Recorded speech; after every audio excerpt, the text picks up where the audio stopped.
እኔ የምልህ መኩ ወይ ጥያቄ አለኝ እያለ ነው የሆነ ልጅ ትቀበላለህ? አንድ ጥያቄ አዎ ላስገባ ነው መስሉልን ነበረ። ወይም ደግሞ ንጥቀት ላይ ቢነግሩን ትምህርታቸውን እንስማ ልል ነበረ።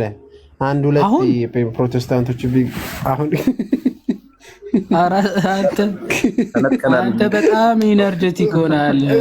እባክህ እኔ ደክሞኛል እውነት ለመናገር ጭራሽ እንትቀጥላለን እንዴ? ጭራሽ አንድ ማለት የሆነ ሁለቴ ምናምን ቢሆን እኮ ይመጣል የሚሉት እሺ ትታገሳለህ። እሺ መች ማለት ሁለቴ ኦፍ ኮርስ የኛ ነው ከኛ ከምንለው ውጪ ማለት የእነሱ በየመሃሉ በየደቂቃው ነው የሚመጣው። ፓፓ ትደርቃለህ።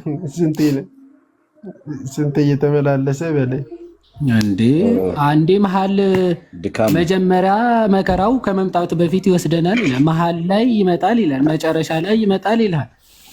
እሺ ከዛ በኋላ በመከራ ብቻ ሶስት ይመጣል የሚሉ ፕሮች እኮ ናቸው። በመከራ ሰዓት ይሄ ትራይቡሌሽን ምሳ ደብረ ጽዮን ያምናሉ እንዴ? ምሳ ደብረ ጽዮን ያምናሉ? አይ እሱ ሌላ እሱ አይደለም እሱ አይደለም ሊሆን ነው አያምኑ ንጥቀት ነው። የእነሱማ ሌላ ነው። የእነሱ እኮ ሚሊኒያሊዝም ሳይሆን ራፕቸር እኮ ነው። ሚሊኒያሊዝም እና ራፕቸር የተለያዩ ናቸው። እሱ ንስሐ ደብረ ጽዮን የሚባለው ሚሊኒያሊዝም የሚባለው አይነት ነገር ነው። የእነሱ ራፕቸር ነው ትምህርቱ። እና የሆነ ትራይቡሌሽን መከራ ሰዓት የሚሉት አለ። የሆነ ለ7 ዓመት ምናምን የሚቆይ መከራ አለ። ሚሊኒያሊዝም ፖስት ሚሊኒያሊዝም እና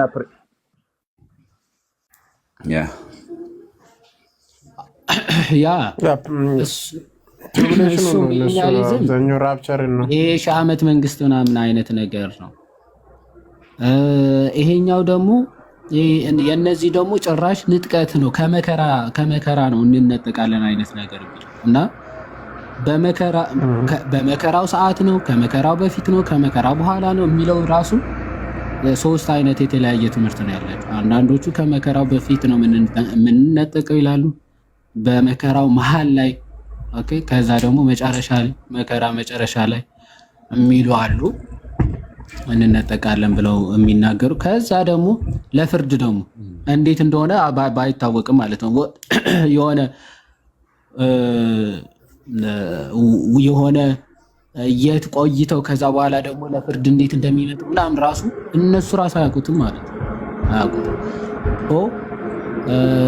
በጣም ሰፊ ርዕስ እንደመሆኑ መጠን እንዳልከው መኩም የእንትና ቪዲዮ ላይ አይደለ የሰራው ይመስለኛል። የጥሌ ምናምን የሚባለው ላይ በቃ እሱ ነገር ነው የሰራሁት። የዛ ፓስተርን ምናምንም እንትን ብለን ማለት የዛ የሆነ ከ6 ሰዓት ላይ ምናምን ብለው ብዙ ሰዎች ሲጠብቁ አልነበረ እንነጠቃለን ምናምን ብለው እነሱ ቪዲዮዎችም ኮምፓይል አድርገ ምናምን እዚህ ሰፈርም ያለው አንዳንድ ሰዎችም ሰብሰብ አድርገ በሰፊ ሄደንበት ነበር። አንድ ቀን የሄደንበት ነበር እኮ አንድ ቀን አይደል? ቪዲዮ ራሱ ሳይቼ ነበር ነው ራሴ በዚህ በአፍሪካዊ ነበር ያ ፓስተር ዩጋንዳ ነው። ዲሰምበር 25 ነው ምናምን ያለው ማለት ነው። ዲሰምበር ነው ኖቬምበር ሰዓቱ እንደዚህ ምናምን ብሎ ጠብቆ እኔ ግን እንደ ፕሮ የሚያሳዝነኝ እንደ ፕሮ አይደለም። ፕሮዎች እንኳን ደህና ናቸው። እንደ ጴንጤ የሚያሳዝን ግን በዓለም ላይ እንዴት አይነት ስፒሪት እንደሚጫወትባቸው እውነት ለመናገር እንደዛም ሆኖ ስቲል የሚከተሉ አሉ። አንድ እንደዛ ተሳስቶ እንደዛ ስቶ ስቲል ወረደ። አንዴ ለምንድ የወረደው ተው ይጣመም ተፈጥሮ ነው እያለ ነው። ተው ይጣመም ተፈጥሮ ነው። እውነትም እንደዛ ከሆነ ለነገሩ ተፈጥሮ ነው። የቀለሜ ግርፍ ያ ሊትራሊ ግርፋ ምክንያቱ እሱ ራሱ ጆሹዋ ስተዋል እኮ ምናምን ሲል ቢስትም ሐሰተኛ ነቢይ አይደለም ብሎ ከሞገተ በቃ እነዚህም ቢስቱም በቃ ኖርማል ናቸው እንደማለት። አሁን የእግዚአብሔር ነቢይ ነኝ ብሎ ትንቢት እየሳተ አሁን እሱን ከተከተል ከአንተ ምን ያክል ስፒሪቱ ቢጠናወት ምናምን ነው? የትኛው ነቢይ የእግዚአብሔር ነቢይ ነው እንዲህ ይሆናል ብሎ የሳተው? እንትን ምንድነው እሱ ይሄ ብሉይ ኪዳን ላይ ታስታውሳለህ? እነ ነብዩ ዮናስን ማለት ነው ማለት ሂድ ተናገር እንደዚህ በል ሲባል አንተ በኋላ ሐሳብ አንተ ምህረት ታደርጋለህ፣ እኔን ደግሞ ከዛ ውሸታም ነብይ ይበሉኝ እግዚአብሔር ራሱ ተናገሩ ብሏቸው እምቢ ሲሉታ ያለ አይደል? ያ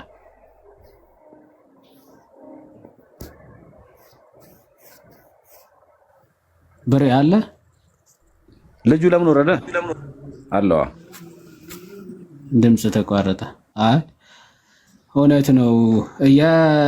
የዮናስን ታሪክማ ሁላችንም እኮ የምናውቀው ነው አይደል? እግዚአብሔር እኮ ቸር ነው። ባይዘው መዓት ሊያመጣ ብሎ መዓት ይመጣል ንስሐ ግቡ ብለው ከዛ በኋላ ዮናስ እንደ ነብይነቱ ሄዶ ቢነግራቸው እግዚአብሔር ይቅር ባይ ነው፣ መሐሪ አምላክ ነው። ከዛ ይቅር ቢላቸው ኦኬ ስለዚህ ሐሰተኛ ነብይ ነበረ እንዳይሉት ዮናስ ፈርቶ ነው ሲሸሽ የነበረው። ከዛ እግዚአብሔር አምላክም ምልክት ይሰጣቸዋል። ኦኬ ሊመጣ የነበረውን መዓት ወይም ደግሞ መከራ በምልክትነት የዮናስን እውነተኛነት ለማሳየት እግዚአብሔር ምን አደረገ? ምልክትን አሳያቸው ለነነዌ ህዝቦች ማለት ነው። እነዚህ ሊትራሊ እንዲህ ይሆናል እንዲህ ተናግሯል በዚህ ጊዜ ምናምን ብለው ትንቢቱ ሳይፈጸም ሲቀር ምንም አይመስላቸው። ምን እንጃ ምን አይነት እንትን መንፈስ አዚም እንዳረገባቸው አይታወቅምና ከባድ ነው። እስቲ የድፍረት መንፈስ ነው ያላቸው እኮ ያ በጣም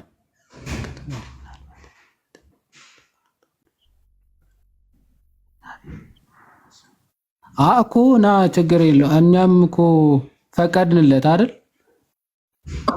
ግባ ችግር የለውም እኮ ግባ ብለናል እኮ ችግር የለውም። ትችላለህ።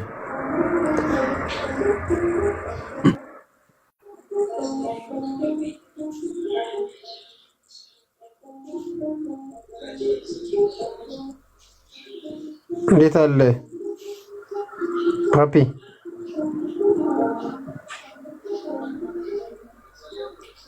የኔ ነው ያደረ ይሰማል ድምጼ? ሰላም ዋላችሁ ወንድሞች፣ እንዴት አመሻችሁ? ያንተ ይሰማል? እግዚአብሔር ይመስገን። ኦኬ እኔ ስሜ ሰለሞን ይባላል። አጋጣሚ ደብረ ገነት እንኳን ደህና ቆያችሁኝ። ስሜ ሰለሞን ይባላል። እዚህ ደብረ ገነት ቅዱስ ሚካኤል ሰንበት ትምህርት ቤት ነው የማገለግለውና ገና ተማሪ ነኝ። በእርግጥ ህፃናት ላይ ነው የማገለግል ህፃናት ክፍል እና እኔ መጠየቅ የፈለኩት ዛሬ አጋጣሚ ትምህርት የተማርነው በተዋህዶ ዙሪያ ነበርና አሁን በተዋህዶ ጌታችን መድኃኒታችን ኢየሱስ ክርስቶስ ወልድ የሰውን ስጋ ነስቷል፣ ፍጹም የሰውን ስጋ ነስቷል። ያው መለኮቱን ሳይለቅ ማለት ነው፣ ሳይለቅ አይደል? አሁን እኔ ደግሞ ለመጠየቅ የፈለኩት ምንድነው አሁን ለምሳሌ ወልድ ፍጹም አምላክ ነው፣ ፍጹም ሰው ነው እንላለን። ለምሳሌ ሃይማኖተ አበው የቅዱስ ጎርጎርዮስ ዘኑሲስ ቁጥር 1 ጀምረን ስናነብ ይህን ነገር ያትታል። ነገር ግን በተቃራኒው ደግሞ አብ አሁን ለምሳሌ ክርስቶስ ፍጹም የሰውን አካል ነስቷል ካልን አብ ደግሞ ወይም ደግሞ መንፈስ ቅዱስ አልነሱም አይደል? ስለዚህ እንዴት ነው? ምናልባት እሱ ላይ ለመጠየቅ የፈለኩት በእርግጠኝነት ገብቷችሁ ሊሆን ይችላል። ተጓደለ የሚል ጥያቄ ሊያስነሳብን አይችልም ወይ? እኔ እሱ ስለመጣልኝ ነው ለመጠየቅ የፈለኩት። ኦኬ ቆይ ብሬ እና መኩ ትሄዱበታላችሁ። መጀመሪያ ግን ከየት ሰንበት ትምህርት ቤት ነበር ያልከኝ ፓፒ? ደብረ ገነት ቅዱስ መካኒሳ ሚካኤል ማለት ነው። ኦኬ ሰንበት ተማሪ ነህ? አዎ ያው ተማሪ ነኝ ገና። ስንተኛ ክፍል ወይም ደግሞ ህፃናት ማዕከላዊ አይ አይደለም፣ ወጣት ነው። ወጣቶች ክፍል ኦኬ። ህፃናትን ሳልሳይ የሚባለው ምድብ ላይ ሳልሳይ ኦኬ። ህፃናትን በማስተማር ምናምን ነው ታስተምራለህ? ህፃናትን ደግሞ ዝም ብለን እንሞካክራለን። ያው ከቨር ለማድረግ ያክል ነው። አስተማሪዎች ሲቀሩ ምናምን ዝም ብለን እንሞካክራለን። ገባኝ። አሁን ይሄንን ለህፃናት እያስተማርክ ነው ወይስ ራስህ እየተማርክ? አይ አጋጣሚ ያው ተምረን ነው የምናስተምረው። ዛሬ አጋጣሚ አንድ መምህራችን ሲያስተምሩ ይህን ነገር ሀሳብ መጣልኝ። ዛሬ የሃይማኖተ አበው ይህንን ክፍል ነበረ ያነበብኩት እና የዚህ የቅዱስ ጎርጎርዮስ ዘኑሲስ ማለት ነው የህይወት ታሪኩን እና ከዛ ሃይማኖተ አበው ላይ ደግሞ አስተምህሮቱን አራቱን እዛ ላይ ያሉትን አራቱን ክፍሎች ማለት ነው እና በዚህ ላይ ይሄ ጥያቄ ተፈጠረብኝ እና ወንድሞች ጋር ለመጠየቅ ነው እንግዲህ ሀሳቤ ነበር። አይ ባይ ዘ ዌይ እኔ አሁን ለምን መሰለ እየጠየቅኩ ያለሁት አንዳንዶቹ ሰንበት ትምህርት ቤት በደንብ አስተውሉ። ባይ ዘ ዌይ ይሄ ፕሮቴስታንቲዝም ያላችሁና ይሄ ክርስቲያን ኦርቶዶክስ ነበርን፣ ሰንበት ተማሪዎች ነበርን፣ እዛ ዝም ብለን መዝሙር ከዛ በኋላ ማርያም ምናምን እያልን ነው ብለው የሆነ በጣም የሚያስቅ የራሳቸውን ስንፍና ተምረው ነበረ የሚለውን ማለት ሰንበት ትምህርት ቤት ሳይገቡ የሰንበት ትምህርት ቤትን ትምህርት ሳያውቁ እኛ ሰንበት ተማሪዎች ነበርን እናውቀዋለን እኮ እያሉ የሚያወሩ አሉ። ሰንበት ትምህርት ቤት ምን አይነት ትምህርቶች እንደሚሰጡ በዚህ አጋጣሚ ሰዎች እንዲያውቁ እንዲረዱ ነው። ኦኬ፣ ነገረ ስጋዌ ነገረ ስላሴ በሚገባ ትምህርት ይሰጥበታል ሰንበት ትምህርት ቤት። ኦኬ፣ ሰንበት ተማሪ ነበርን እያላችሁ የማይመስል ነገር የምታወሩ ሰዎች ስላላችሁ ምንም ሳትማሩ እንደው ምንም የማያውቁ ፕሮቴስታንት ወንድም እህቶች አሉ አይደለ? በቃ ይኸው ሰንበት ተማሪ እኮ ነበርን ካለ አንድ የሆነ ፕሮቴስታንት ኦኬ፣ ስለዚህ እሱ ከነበረ እሱ እዛ ማለት ተምሮ ከወጣ ስለዚህ ልክ ባይሆን ነው የሚል አስተሳሰብ እንዲፈጥርላቸው ስለሚያስቡ ማለት ነው። ያው ሰንበት ተማሪ ነበርን፣ ትምህርት እኮ እናውቀዋለን፣ ስለ ማርያም ነው፣ ስለ ቅዱሳን ነው፣ ስለ ገድላት ነው ይሉሃል ማለት ነው። ከዛ ምን አይነት ኢምፕሬሽን እንዲፈጠር ሰው ላይ ኦኬ፣ ሰንበት ትምህርት ቤት ለካ ቤተክርስቲያን የሚያስተምሯቸው ቲክቶክ ከሚያስተምሯቸው የተለየ ነው የሚል አስተሳሰብ እንዲይዝና እውነተኛው የጌታ ቤተክርስቲያን እንዳያገኝ ሆን ብለው ተንኮል ሰርተው ለማስተላለፍ ስለሚፈልጉ ነውና ለዛ ነው የጠየቁት። ሰንበት ተማሪ ነው የሚማረውም የሚያስተምረውም እነዚህ ነገሮች ናቸው። ኦኬ፣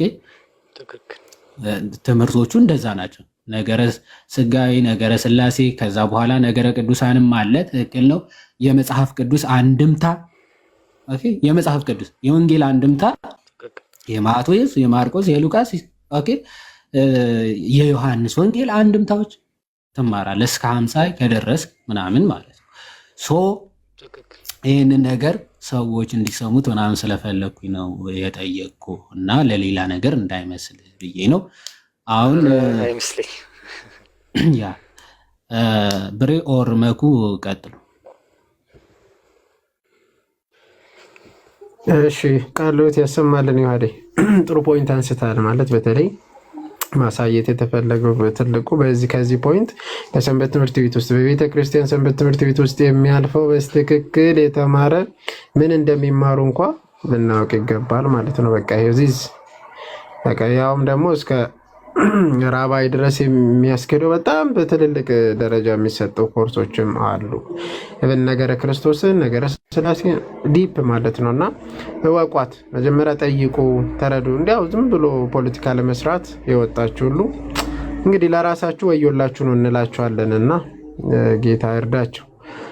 መምህር ብሬ ይቀጥሉ። ነገረ ስጋዊን የተወሰነ ሄዱበት እንትን በሉ። እሺ ቃልዎት ያሰማልን። ዮሐዴም መኩም ምናልባት እንግዲህ እንደተረዳው ከሆነ ፓፒ ላይክ አብ ወልድ መንፈስ ቅዱስ ብለን ነው የምናምነው። በተዋህዶ ጊዜ ቃል ስጋ ሲሆን አብና መንፈስ ቅዱስ ስጋ አልሆኑም። ስለዚህ ከሶስትነት ጎደለ ብለህ ነው ያሰብከው? እንደሱ ነው አእምሮ ውስጥ የመጣው ጥያቄው? አይ ከሶስትነት ይቅርታ ጣልቃ ከገባው ከሶስትነት ጎደለ ሳይሆን አንድነቱም ሶስትነቱም እንዳለ ሆኖ ነገር ግን አሁን ለምሳሌ ለወልድ ፍጹም ሰው ፍጹም አምላክ ነው ብለናል።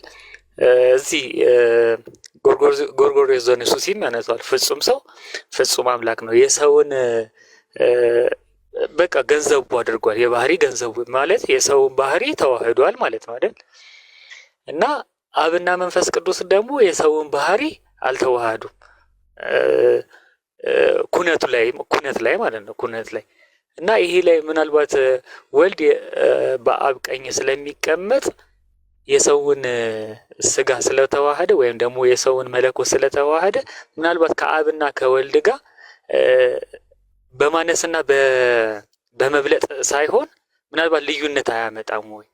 የራሱ ካራክተር አሁን ለምሳሌ ወልድ የሚባል ወልድ የራሱ ካራክተር አያመጣም ወይ? አይ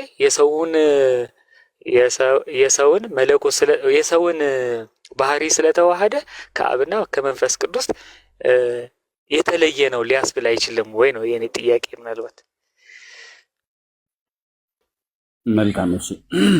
ምናልባት እኔ ያው እንትን ጎድሏል ምናልባት ከሁለቱ በተለየ መጠን እሱ ከሰማይ ስለወረደ ሚል ሐሳብ ከሆነ በሚል ሐሳቤ ነው። ዞሮ ዞሮ ግን ሐሳቡን እናየዋለን። ግን ከምስጢረ ተዋህዶ አንጻር አንድ የቅዱስ ዮሐንስ አፈወርቅን የቅዳሴ ክፍል ባነብላችሁ ደስ ይለኛል። ከአባቱ ሳይወጣ መጣ፣ ከአነዋወሩ ሳይለይ ወረደ፣ ከሶስትነቱ ሳይለይ መጣ፣ ከአንድነቱም ሳይለይ ወረደ፣ ከዙፋኑ ሳይለይ በሥጋ ልጅ አደረ፣ ምልአቱ ሳይወሰን በማህፀን ተጸነሰ፣ በላይ ሳይጎድል በማህፀን ተወሰነ፣ በታችም ሳይጨመርበት ተወለደ፣ ከኃጢአት በቀር ፈጽሞ ሰው ሆነ፣ እንደ እግዚአብሔር እየሰራ እንደ ባሪያ ታየ፣ ወንጌሉን ያስተምሩ እንደ መሰጡ ዘንድ ተመሰገነ፣ ከራሱም ከበረ፣ የጌትነቱን ምስጋና በሰማይና በምድር መላ። እኛም እንግዲህ በልቡናችን ዘውትር አናርፍም፣ ቅዱስ እያልን የጌትነቱን ምስጋና እንናገራለን ይላል። እንግዲህ ምስጢረ ስጋዌን ወይ ደግሞ ነገረ ተዋህዶን ስናወራ ምን እያልን አይደለም። አሁን ሁልጊዜ ምን እንላለን? እነዚህን አራቱን መሰረታዊ ተርሚኖሎጂዎች ወይ ደግሞ ቴዎሎጂካል ኮንሰፕቶች ሳንለቅ ነው። ለምሳሌ እንግዲህ የመጀመሪያው እንበለ ፍልጠት ነው ወይም ያለመለየት ነው። ከተዋህዶ በኋላ መለየት የለም። ልክ አካላዊ ቃል እመቤታችን ይኩነኒ ብላ አካላዊ ቃል በማህፀኗ ሲያድር ያን ጊዜ ተዋህዶ ሲፈጸም ወይ ደግሞ ቃል ስጋ ሲሆን ስጋም የቃል ገንዘብ ለስጋ የስጋም ገንዘብ ለቃል ሲሆን ተዋህዶ ሲፈጠል ቅዱስ ቄርሎስ እንቲያው ለቃል ኮነ ለስጋ ወይ እንቲያው ለስጋ ኮነ ለቃል እንዳለ የቃል ገንዘብ ለስጋ ሆነ የስጋም ገንዘብ ደግሞ ለቃል ገንዘቡ ሆነ እንዳለ አካላዊ ቃል በእመቤታችን ማህፀን ካደረበት ቅጽበት ጀምሮ ያለመለያየት፣ ያለመጠፋፋት፣ ያለመቀላቀል በተዋህዶ የከበረ ነው። ስለዚህ ያ አካላዊ ቃል ስጋ ሆኗል። ወልድ አሁን ከስላሴ ከአብ ከወልድ ከመንፈስ ቅዱስ ካለው ከስላሴ ወልድ በተለየ አካሉ ሰው ሆነ ወይም ስጋን ተዋሃደ። የስጋን ገንዘብ ገንዘቡ አደረገ ማለት ነው። ስለዚህ ቃል በተለየ አካሉ የስጋን ገንዘብ ገንዘቡ አደረገ ስንል አዎ ለምሳሌ ምን ብለዋል?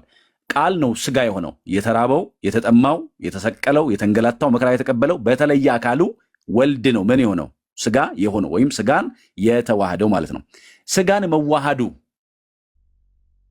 አሁን በዚህኛው ኩነት ወይም ቃል ስጋ በመሆኑ ውስጥ ወይ ደግሞ ቃል ስጋ ሲሆን በስጋ በሆነው ነገር ምን አይልም ከተባለ አዎ እና ከመንፈስ ቅዱስ ምን ሆነ ተለይቶ ነው በተለየ አካሉ ነው ምን የሆነው ስጋ የሆነው። ግን በመለኮት መነጣጠል በመለኮት መለያየት የለም። ምክንያቱም በመለኮት ስንት ፍቃድ አለ?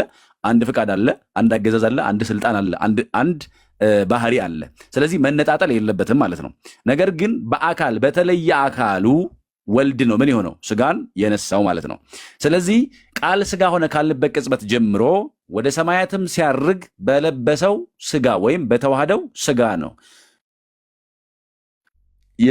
የስጋን ገንዘብ ገንዘቡ እንዳደረገ ስጋ ደግሞ የቃልን ገንዘብ ገንዘቡ አድርጓል። ስለዚህ ኢየሱስ ክርስቶስ ቃል ስጋ ሆነ ወይም ተዋህደ ካልን በኋላ ከተዋህዶ በኋላ መለያየት መነጣጠል ሳይኖርበት ቃል ስጋ ሆኗል።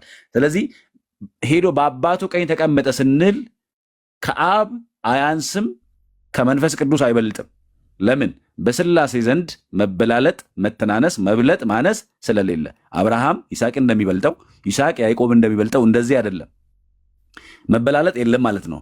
ቃል ስጋ መሆኑ በምድር ላይ በሚሰራ ጊዜ ለምሳሌ ምን ብሏል ኢየሱስ ክርስቶስ?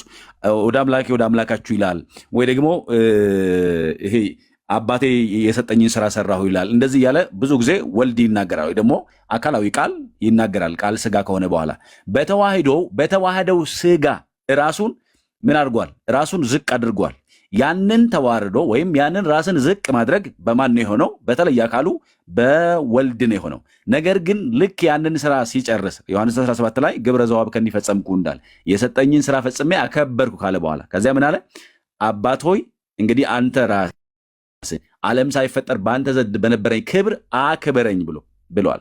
ስለዚህ ከዚያ በኋላ ወደ ሰማያት ይሄን ፈጽሞ ወደ ሰማያት ካረገ በኋላ ግርማ ባለው ቀኝ በአባቱ ቀኝ ከተቀመጠ በኋላ መለያየት የለም፣ መበላለጥ መተናነስ የለም። በማን ማለት ነው? በሚስጥረ ሥላሴ ወይም በትምህርተ ሥላሴ ውስጥ አብ ወልድ መንፈስ ቅዱስ መካከል ላይ አንድ ፍቃድ፣ አንድ አገዛዝ፣ አንድ ስልጣን ስለሆነ ያለው መለያየት መበላለጥ የለም ማለት ነው። ምናልባት ሀሳብን አግኝቼው ከሆነ ወንድማችን አሁን ይቅርታ ግን ጣልቃ እየገባው ነው በጣም አሁን ለወልድ አሁን በተነገረበት አሁን ባስተማሩን መምህራችን ለወልድ ነው ለአብ ሲነገርለታል ወይ ማለት አሁን ለምሳሌ እንዴት ነው አብን አሁን ለምሳሌ መለኮት እንላለን አይደል? ግን መለኮት ስጋ ለበሰ የምንለው ግን ለወልድ ብቻ ነው እና ምናልባት ትክክል ነው የወልድ ፍጹም መለኮት ነው፣ ፍጹም አምላክ ነው። ነገር ግን ለአብና ለመንፈስ ቅዱስ እንደዚህ ለወልድ እንዳስተማሩን ይነገርለታል ወይ? ለአብና ለመንፈስ ቅዱስ ከስጋዊ አንጻር ለወልድ የምንናገረው ለአብና ለመንፈስ ቅዱስ አይነገርም። ከስጋዊ አንጻር ሁልጊዜ የምንናገረው ለማን ነው? ለወልድ እንጂ በኩነት ስለምንጠየቅ ነው አይደል? ምክንያቱም ኩነት ላይ ስንሄድ አብ አባት ነው፣ ወልድ ውሉድ ስለሆነ በኩነት ነው ለስጋ የሚነገረው፣ ለአብና ለመንፈስ ቅዱስ አይነገርም ማለት ነው። መልሱን አሁን ተገልጾልኛል መምህር። ያ ቃል እግዚአብሔር ይስጥልን። አይ ቲንክ ያ ይሄ በቤተ ክርስቲያናችን ትምህርት ይሄ የኩነት ትምህርት ከዛ ደግሞ ይሄ በውጭ ደግሞ ኢሰንስ ወይም ደግሞ ኡሲያ የምንለው ማለት ነው። ኡሲያ ሃይፖስታሲስ እና ፕሮሶፖንን እነዚህ ነገሮችን በደንብ ዲፈረንሺት ካረግን ሞር ክሊር ይሆናል። አሁን አብና መንፈስ ቅዱስ ዩኒን ወይም ደግሞ ይሄ ተዋህደውን ቤዛነትን፣ መሞት፣ መነሳትን እነዚህ ነገሮች ለአብና ለመንፈስ ቅዱስ አይነገሩም። ለምንድነው አይነገሩ? ይሄ ተዋህዶ ወይም ደግሞ ይህንን ስራ ቅድም ኡሲያ ወይም ደግሞ አብ ወልድ መንፈስ ቅዱስ አንድ በሚያደርጋቸው ባህሪያዊ በዛ ሳይሆን በምንድነው ሃይፖስታቲክ ዩኒየን አይደለም የምንለው ሃይፖስታቲክ ዩኒየን የተፈጸመው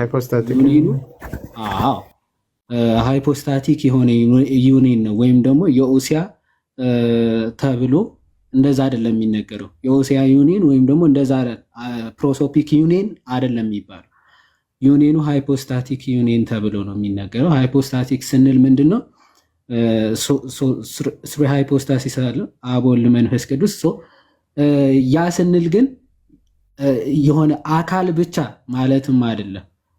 አካል ብቻ ልክ ቤተክርስቲያናችን ስታብራራው ለምሳሌ ቃል ስጋ ሆነ ብሎ ዮሐንስ ሲናገር ለምሳሌ አምላክ ሰው ሆነ ማለት ይችላል፣ ወይም ደግሞ አምላክ ስጋ ሆነ የሚለውን መጠቀም ይችላል። ግን ዩኒየኑ ወይም ደግሞ ይሄ ተዋህዶውን ሶስቱም አካላት ተዋሃዱ የሚል ሄሬሲ ሊያመጣ ስለሚችል ያንን አልተጠቀመም ዮሐንስ።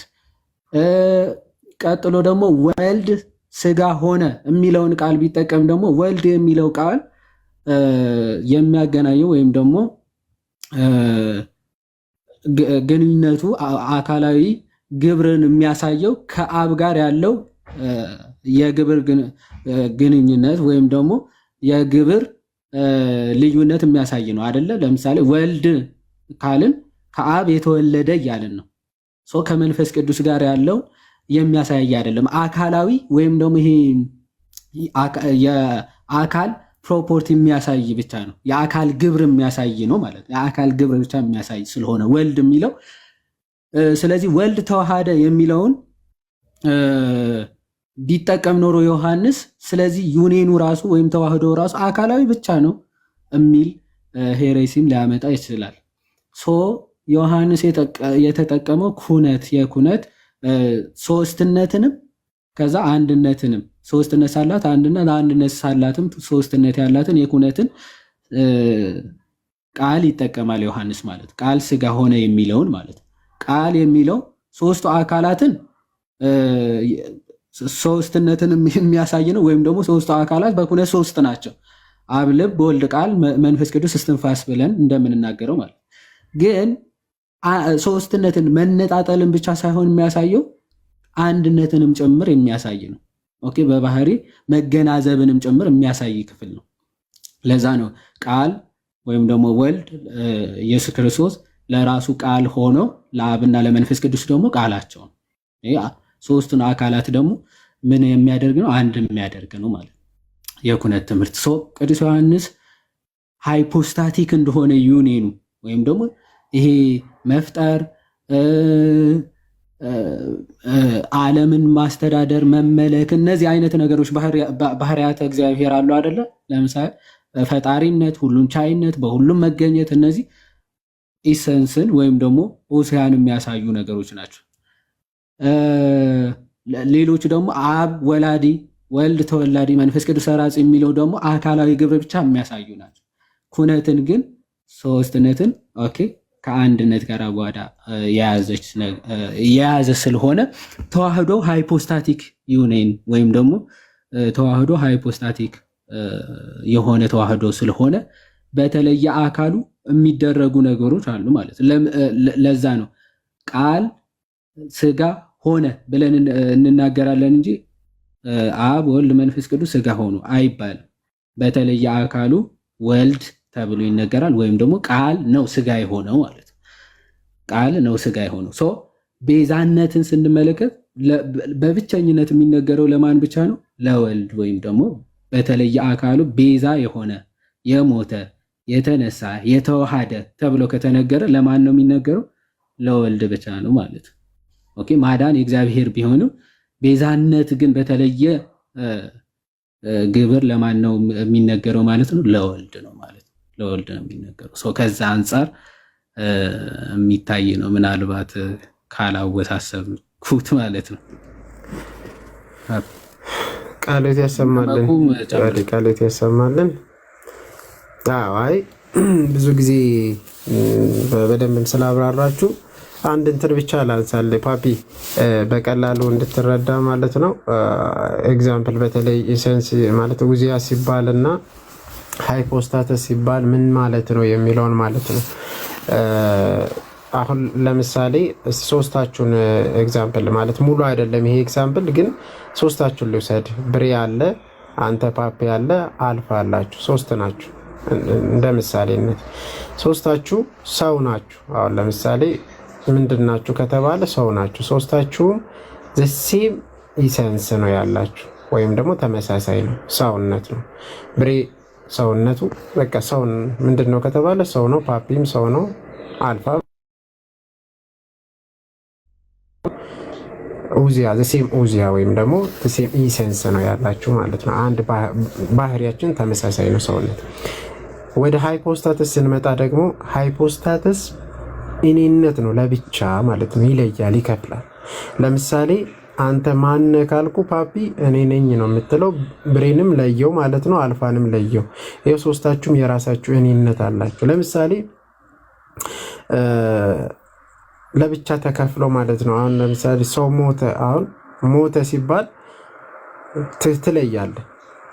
ሁሉም ክርስቶስ አሁን ለምሳሌ የእኛን የነሳ ወደ ክርስቶስ እንመጣ እንዳይሰፋ ብቻ ክርስቶስ ጋር እዛው ስላሴ ጋር ስንጨርስልን ሃይፖስታተስ እኔነቱን ስንመለከት ወልድ ለብቻ ተለይቶ ለወልድ የሚነገር አለ፣ ለአብ የሚነገር፣ ለመንፈስ ቅዱስ የሚነገር አለ። ግን ከሁሉም ተለይቶ ሰው የሆነ ማን ነው? ወልድ ነው። ሞት የሚነገርለት ለወልድ ነው። ለሃይፖስታትሱ እኔነት ላለው ለብቻ ለወልድ ብቻ ነው የሚነገርለት። ሞትን ብትል መነሳትን ብትል በቃ የሰውነትን ባህሪ የተቀበለው ቃል ብቻ። አብም አልተቀበለም፣ መንፈስ ቅዱስም የሰውነትን ባህሪ አልተቀበለም። የላቸውም ማለት ነው። ያለው ወልድ ብቻ ነው። ስለዚህ ለወልድ ብቻ ነው የሚነገርለት። ከምን አንጻር ከተባለ ኦፍ ሃይፖስታትስ ስለሆነ ወይም ደግሞ የተዋሃዱ ፐርሰኑን ስናየው ቃል ብቻ እንደመሆኑ ለቃል ብቻ የሚነገረውን ለመንፈስ ቅዱስና ለአብ አንናገርም ማለት ነው። ግን ምን አላቸው? ባህሪያቸው ዘሴም ነው። ሶስቱም መለኮት አንድ መለኮት ነው ሼር የሚያደርጉት። አብም ያው አንዱ መለኮት አንዱ ይሰንስ፣ ወልድም አንድ መለኮት፣ መንፈስ ቅዱስም መለኮታቸው አንድ ነው ማለት የሚለያይ አይደለም፣ የሚከፋፈል አይደለም። ግን ፐርሰንነት የሚከፈል ነው። አብ ወልድ አይደለም፣ ወልድ አብ አይደለም፣ መንፈስ ቅዱስ አብ አይደለም፣ ወልድም አይደለም። ከዛ አንጻር ለወልድ የሚነገር አለ ማለት ነው። ለመንፈስ ቅዱስም ለአብም ለብቻቸው የሚነገርላቸዋል። ከዛ አንጻር ሃይፖስታትስ ዩኒየን ከሚለው ያዘውና ለወልድ ብቻ ነው የሚነገረው መሞት መነሳት። ሜይ ቢ ተረድተናል ብዬ አስባለሁ። ፋቢ እነዚህ ቃላቶች ባይዘው ፋሚሊያር ለመሆን ኦሲያ ሃይፖስታሲስ ፕሮሶፎን ወይም ደግሞ ፐርሰን ምናምን የሚለውን ፋሚሊያር ለመሆን ከፈለጋችሁ ምናልባት ፋዘር ሳሙኤል ቢሲ ክሪስቶሎጂ ኤንድ ካውንስል ኦፍ ካልሲዶን ሪኤግዛማይንድ የሚለው መጽሐፋቸው እዛ ላይ ማየት ትችላላችሁ። ከዛ ደግሞ የፋዘር ሽኖዳ ይሳቅም ባይዘው እዛም አለ፣ እዛም የተወሰነ ያነሱታል። አይ ቲንክ ይሄ መድሎት አሚን እዛም የተወሰነ ያረጋል ገልጾታል መሰለኝ። መድሎት አሚን መግቢያ ላይ የተወሰነ በአማርኛ እዛም ሪፈር አድርጉና እሳቸው ላይ አብራርተው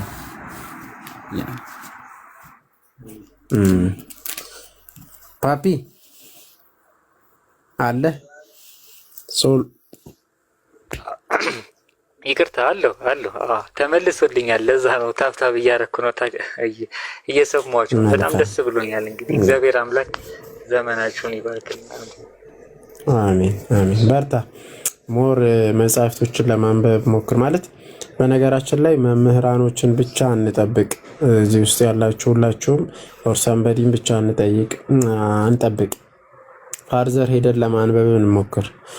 ጀስት መምህራኖች ያስተምሩናል። አዎ፣ ግን ሞር ደግሞ እንዲገባንና ሞር ከዛ ፋርዘር መሄድ እንችላለን። መሄድ እስከሚገባን ድረስ መሄድ ይቻላል። በነገራችን አልሄድንም ገና በጣም ጥቂቱ ነው እንትን ላይ ያለ ነውና በጣም ብዙ መጽሐፍቶች ይቀሩናል። በጣም ብዙ ያላነበብናቸው አሉ። እንዲህ አንድ የአትናቴዎስን መጽሐፍ እኮ ማለት አትናቴዎስ የጻፋቸው መጽሐፍት እኮ አንብበን አልጨረስንም። ደግሞ በአባቶች ደረጃ በጣም ብዙ አባቶች አሉ። አገላለጻቸውን አስተምሮታቸውን በደንብ በጣም ብዙ ይቀራናልና እንኳን እዛ ጋር አትሂዱ። በቃ ቤዚክ የተባለውን ራሱ በስርዓት ለማንበብ ግዴታ ጊዜ ሰጥተን ፋርዘር መሄድ አለብን። መምህርን ብቻ አትጠብቁ፣ ፈልጉ መጽሐፍትን። በጣም ብዙ አሁን ኢኦቲሲ ላይብረሪ ላይ ግቡ። ቴሌግራም ላይ ኢኦቲሲ ላይብረሪ ብላችሁ ብትገቡ እዛ ላይ በጣም ብዙ ነፍ መጽሐፍቶች አሉ። በነገራችን በጣም ብዙ፣ ግን ጊዜ ትሰጣላችሁ ለማንበብ? እርግጠኛ ናችሁ? ማለት እሱ ነው። አሁን እንግዲህ ጊዜ ሰጥታችሁ ማየት ማንበብ፣ ከዚህ የተማራችሁትም ይሁን ከሰንበት ትምህርት ቤትም ይሁን ከየትኛውም የተማራችሁትን የትኛው መጽሐፍ ላይ ነው ያለው፣ እንዴት ነው መጽሐፍ ቅዱስ ላይ ያለ በአባቶች ዘንድ ሳለ ብላችሁ ጠይቁ። እሺ፣ ዝም ብሎ ሰው ስለተናገረ ብቻ አንቀበልም። ለምሳሌ ሰንበዴ የራሱን ከተናገረ በምን ትለያለህ? መለያ በአባቶችና በመጽሐፍ ቅዱስና በትውፊት ነው፣ ቅዱስ ትውፊትና ለዩ። ፋርዘር ሂዱ፣ አንብቡ እንድትረዱ፣ ሌላውንም ስለምታስረዱ። አሁን ለምሳሌ ህፃናት ላይ ነው እየሰራ ያለ ፓፒ። አንተን ነው የሚመስሉ እነዛ ህፃናቶች። አንተ መምራት ትችላለህ፣ በደንብ አድርገህ መምራት ትችላለህ። ወደፊት አንተን መስሎ ነው። አንተ ምንም ማታውቅ ከሆነ እነሱን በቃ ነጊያቸው እንደዛ ነው የሚሆነው። አንተ ግን ፋርዘር አንብበ እነሱን ለማስረዳት የምትሄድ ከሆነ በዛ ልክ ያንተ ልጆች ደግሞ ምጡቅ ነው የሚሆኑት። ይበልጥ የአባቶችን ልክ እንደ ቅዱስ አትናቴዎስ በ18 ዓመቱ መጽሐፍትን ይጽፋል ማለት ነው። መጽሐፍትን ይጽፋል ልክ እንደ አትናቴዎስ። አሁን ኮፕቲክ ብትሄዱ ማለት ነው በጣም በቃ ኮፕቲክ ውስጥ አዋቂ ነው የሚባሉት በጣም ትናንሽ ልጆች ናቸው። ትናንሽ እድሜያቸው 17፣ 18፣ 19 በቃ በጣም ፋርዘር ያነባሉ ያውቃሉ። እብን ራሱ እንትናቸውን ብትመለከት ፖድካስት ላይ የተቀመጡት ልጆችን ብትመለከቱት ከኮፕቲክ አንጻር እድሜያቸው በጣም ጥቂት ናቸው። 21፣ 22፣ 23 እንደዛ ናቸው። እና የእኛ ልጆች እዚህ ላይ በደንብ መስራት አለባችሁ። ስለ ህይወት ጉዳይ ነው። ለትምህርት ስትባል ማለት ስንል እኛ ስንት ዓመት ኖረናል? ለዓለማዊ ትምህርት ቢያንስ ከኬጂ እስከ 12 16 ዓመት ነው የሚፈጅብህ። ከኬጂ ጀምረ ወይም 15 ዓመት ፈጀብህ እስከ 12። ከዛ 4 ዓመት ትማራለህ። ኦልሞስት 20 ዓመት ፈጀብህ ማለት ነው ዲግሪ እንኳን ለመጨረስ። ህይወትን ሙሉ ነው የተማርከው። አየህ። ግን እስቲ መንፈሳዊ አንድ መጽሐፍ አንብበህ ለመጨረስ ምን ያህል ጊዜ ነው ፈጀብህ? አንብበሃል ወይ? ማለት አንድ መጽሐፍ በቃ በስርዓት አንድ መጽሐፍ አንብበናል ለህይወታችን። ታሳድ በጣም የሚያሳዝነው ነገር እሱ ነው በነገራችን ላይ። እና በህይወት ዘመን የተማርከውን ለስጋ እንደሆነ ለመንፈሳዊ ህይወት ግን አንድ መጽሐፍ ቅዱስንም ሆነ ሌሎች መጽሐፍትን የቤተ ክርስቲያንን አንዱን ማንበብ እንዴት አቃተ? እና ይሄ ተጠያቂነት ውስጥም ያስገባል። በጣም በክርስቶስ ዘንድ እንደምንጠየቅ አድርገን እናስብ። በቃ ልጆቻችንን ካላስተማር እንጠየቃለን። ዛሬ ከካንተ ነው የሚጠብቀው ክርስቶስ። እና ያንን አስቡበት እላችኋለሁ። እና በርታ ፓፒ፣ እና ሞር አንብቡ፣ ሰፋ ያለ ነገር ሄዱበት። እግዚአብሔር ያክብርልን።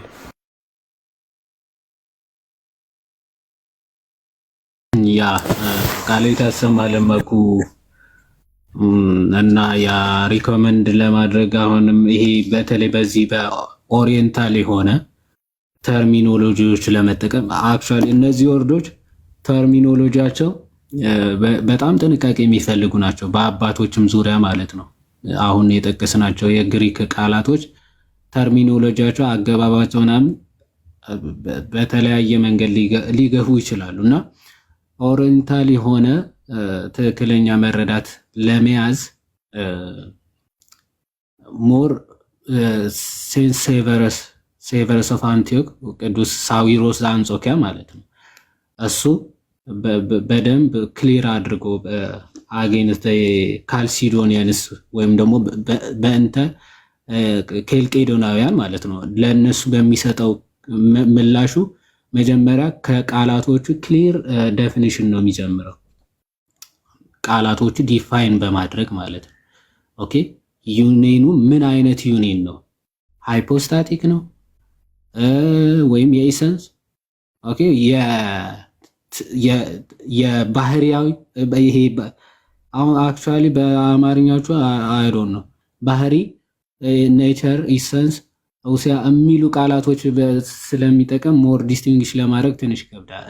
ግሪኩ ወይም ግሪኮቹ ግን ቃላቶቹ ራሱ የተለያዩ ስለሆኑ ማለት ነው ሃይፖስታሲስ፣ ኤሰንስ ወይም ደግሞ ኔቸር፣ ኦሲያ የሚሉትን ከዛ ደግሞ ፐርሰን። እነዚህ የኛ አሁን አካል የሚለው ራሱ ፐርሰን እና ሃይፖስታሲስን ሁለቱንም አካል ብለን ነው የምንጠቀመው፣ ፐርሰንንም ሃይፖስታሲስንም ማለት ነው። እና ከዛ አንጻር ትንሽ በአማርኛዎቹ የቃላቶቹ አይ ዶንት ኖ እኔ ስለማላቃቸው ሊሆን ይችላል በእርግጥ ማለት ነው። ሶ ከዛ አንጻር ክሊር በጣም በሚገርም ሁኔታ ዲፋይን አድርጎ ወርዶቹ የሚያብራራው ማን ነው? ሴቨረስ ማለት ሴንት ሴቨረስ እና ፋዘር ሳሙኤል ቪሲም የሚጠቀሙት የሱ ተርሚኖሎጂዎች ናቸው። ኦኬ በተለይ ነገረ ክርስቶስ ላይ ማለት ነው። ነገረ ክርስቶስ ላይ እንደዛ ዲፋይን አድርጎ ይጠቀማል። ሶ የሴቨረስን በደንብ አንብቡ። ከዛ ክሪስቶል ካውንስል ኦፍ ካልሲዶን ኤግዛማይን ደግሞ እሱም እዛም አለ። መድሎተ አሚንም አንብቡ። ከዛ ደግሞ ፊሎሶፊካሊ አሁን ጆን ኦፍ ደማስከስም እንትን ይላል፣ ግን እሱ ካልሲዶኒያን ስለሆነ ዴፊኒሽኖቹ በጣም ጥንቃቄ ምናምን የሚፈልጉ ናቸው። ካልሲዶኒያን ኬልቄዶናዊ ስለሆነ ማለት የሁለት ባሕርይ አማኝ ስለሆነ ዴፊኒሽኑን ጥንቃቄ ምናምን የሚፈልግ ነው። ከዛ አንጻር ምናምን በደንብ እንትን በሉ። እታች ያሉ ግራ ላለማጋባት ማለት አሁን ይሄን ሪኮመንድ የምናደርጋችሁ አይዘው ማንበብ የምትችሉ ከዛ እንደዚህ አይነት ነገሮችን ማንበብ ለምትወዱ እና ከዛ ውጭ ግን ኖርማል የተዋህዶን ትምህርት በደንብ የተማራችሁ ኮርስ የወሰዳችሁ ኦኬ፣ በመለኮት በባህሪ በአገዛዝ በስልጣን ይህን ዓለም በመፍጠር በማሳለፍ አንድ አምላክ በኩነት በግብር በአካል በስም ሶስት የሚለውን ትምህርት ጥርት አድርጋችሁ የተማራችሁ ግን ከዛ ፋርዘር እንትን አያስፈልጋችሁ። ነገረ ስጋዊ ላይ ሄዳችሁ ደግሞ ከሁለት አካል አንድ አካል ከሁለት ባሕርይ አንድ ባሕርይ አካል ስንል ምን ማለት ነው የሚለውን በደንብ የተማራችሁ ሰው በቃ እሱ በቂ ነው። ባይዘዌ ይሄንን መሰረት ከያዛችሁ በቃ ይሄ ኦሲያ ፕሮሶፖን ሃይፖሳሲስ ምናምን የሚለውን ቲዮሎጂካል ወርድስ አወቃችሁ አላወቃችሁስ ናረ ቢግ ዲል ባይዘዌ ልክ ጎርጎሪዮስ ዘንዚናዙ እንደሚናገረው ቲዮሎጂ ኢዝ ናት ፎር ኤቭሪባዲ ለሁሉም አይደለም። ለዛ ነው ዝም ብለህ አሁን እዚህ መተን ውስብስብ አድርጎ ከዛ የሆነ አስጨንቆ ምናምን ግራ ማጋባት ምናምን ስለማያስፈልግ ነው። ራፍሊ ዝም ብለህ ማለት እንደዚህ ነው ሃው ላላቸው ራፍሊ የተናገረ ነው። ፈርዘር እያንዳንዳችሁ እነዚህ ዲቴይሎች ምናምን ማወቅ አለባችሁ ማለት አይደለም። ከዚህ አንጻር ተመልከቱት። ያ እንደዛ ነው። ቃሉት ያሰማልን፣ ይዋዴ ቃሉት ያሰማልን። አልፋ ሰላም በለንና ነገር እንጨርስ። በቃ እንግዲህ ነገ ወይ ከነገ ወዲያ ንጥቀት ላይ እንገባለን። ትንሽ ደግሞ እንሄድበታለን ሰሞኑ ጉዳይ ላይ። አልፋ አለ ደህና ነህ? ሰላም እንደምን አላችሁ?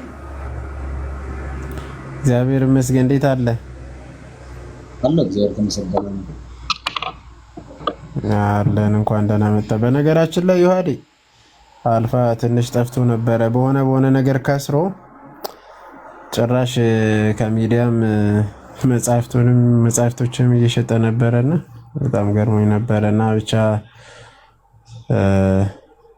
ጌታ ያለው እስቲ አንድ ቀን ላይቭ እንገባበታለን። እንግዲህ ግባና እመጣለሁ። እኔም አልፋ ማለት መታገዝ ያለብህ ስትለፋ የነበረ በጣም ኦሮምኛ ላይ ሲያገለግለን የነበረ ነው አልፋ እንደምታውቁት እና በሆነ ከሰረ በራሱ በቃ ማለት ጊዜውን ምናምን ወደዚህ ሰጠና የነበራቸው ሁሉ ነገር ወደ ዜሮ ገባ ይመስለኛል። እና ከዛ እስቲን ጌታ ቢረዳን እንረዳዋለን በጋራ ሆነን ያንተ ቤት ሲከፈት እንመጣለን። ኢንሻአላህ ብቻ በርታ፣ ጌታ ያግዝ።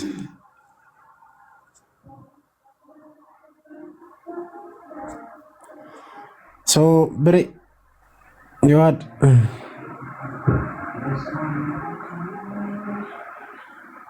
እንጨርሳ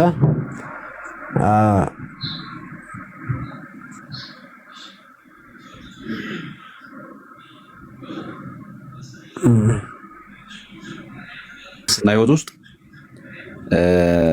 ስለዚህ መኖርን መለማመድ ነው በጣም የሚጠቅሙ ነገር። ከዚያ ውጭ ግን ዮሐዴም ቅድም ሲነሳ እንደነበረው ቴዎሎጂካል ኮንሰፕቶችን ወይ ደግሞ ቴዎሎጂካል ተርሚኖሎጂን ሞስት አንደርስታንድ ማድረግ ጥሩ ነው፣ ግን ሞር መኖር መጀመር ማለት ነው።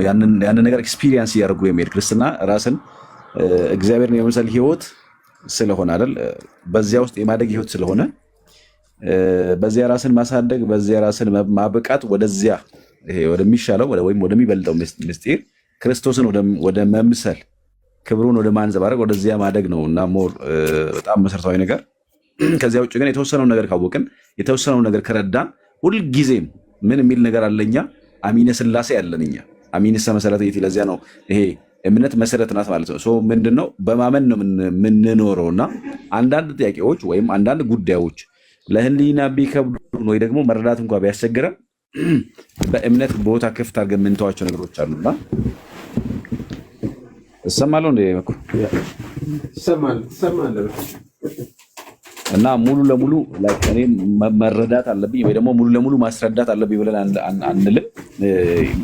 ኢንኬዝ የከበደ ነገር የተረዳው ነገር ካለ በእውቀት ብዙ ራሳችንን ማስጨነቅ የለብንም። ለማወቅ መጣር አለብን፣ ለማወቅ መሞከር አለብን። ከዚያ ሲያልፍ ግን ነገሮችን እንትን ማድረግ እንደሱ ማለት ወደ እምነት ማሳደግ ፕራክቲካል ወደ ሆነው ነገር ማሳደግ የኛ ከሲስተማቲክ ቴዎሎጂ ይልቅ ፕራክቲካል ቴዎሎጂ ስለሆነ ወደ መኖር ማሳደግ ማለት ነው እጅግ በጣም የሚጠቅመውና እግዚአብሔር ይርዳን በሉ ሰዎች።